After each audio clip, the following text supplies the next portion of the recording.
বাংলায় আবাস যোজনার টাকা দেওয়া নিয়ে বড় সিদ্ধান্ত নিল নবান্ন। 2.5 লক্ষ টাকার সামাজিক সুরক্ষা প্রকল্প নিয়ে এলো রাজ্য সরকার। জানেন আবেদন করার উপায়। বিরাট দুঃসংবাদ, আর ঢুকবে না লক্ষ্মীর ভাণ্ডারের টাকা। ভাতা বন্ধের পথে মমতা সরকার, বদল হচ্ছে প্রকল্পের নিয়ম। পুরুষদের জন্য লক্ষ্মীর ভাণ্ডার চালু করবেন মুখ্যমন্ত্রী।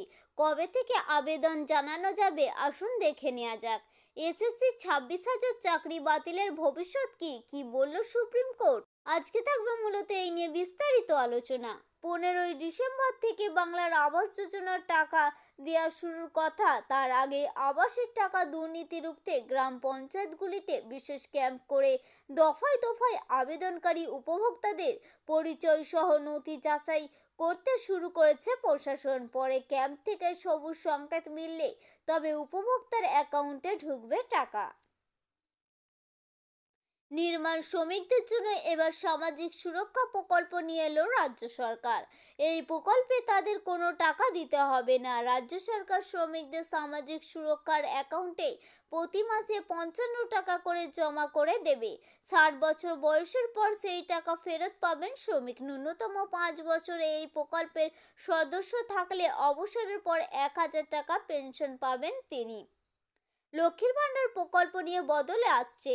নতুন নিয়ম অনুযায়ী আরবিআই এর মাধ্যমে বিবরণ যাচাই, অনলাইনে আবেদন, ব্যাংক অ্যাকাউন্টে বিস্তারিত তথ্য জমা করা বাধ্যতামূলক। ভুয়ো অ্যাকাউন্ট বন্ধ করতে কঠোর পদক্ষেপ।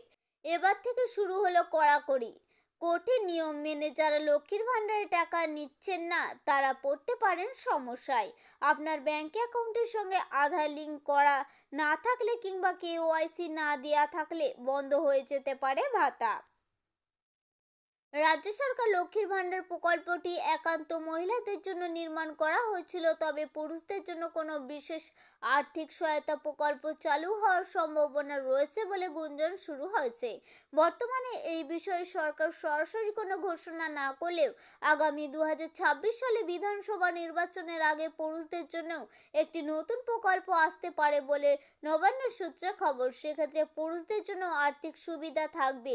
অনেকেই মনে করছে পুরুষদের জন্য এই নতুন প্রকল্প বিশেষ সুবিধা চালু হলে নির্বাচনী কৌশল হিসাবে কাজ করতে পারে। সরকারিভাবে কোনো ঘোষণা হয়নি ঠিকই, এখন দেখা যাক রাজ্য সরকার নতুন করে কোনো ঘোষণা করে নাকি। অবশেষে শুনানি হলো, তবে এসএসসি 26,000 জনের চাকরি বাতিল মামলায় চূড়ান্ত রায়দান এখন সম্ভব নয় বলে জানিয়ে দিল সুপ্রিম কোর্ট। বৃহস্পতিবার প্রধান বিচারপতি সঞ্জীব খান্না এবং বিচারপতি সঞ্জয় কুমারের বেঞ্চে উঠেছিল এই মামলা। নথি থেকে দ্রুত মামলা নিষ্পত্তির দাবি জানান আবেদনকারীদের আইনজীবী কল্যাণ বন্দ্যোপাধ্যায়। তবে আদালত জানিয়ে দেয় এই মামলায় অনেকগুলি দিক রয়েছে, তাই আরও শুনানির প্রয়োজন রয়েছে। আদালত জানিয়েছে আগামী বৃহস্পতিবার অর্থাৎ 19শে ডিসেম্বর সকাল 10:30টায় এই মামলার শুনানি হবে। আমাদের উদ্দেশ্য ছিল কেবলমাত্র এই ছোট্ট ইনফরমেশনটি আপনাদের সামনে উপস্থাপন করা।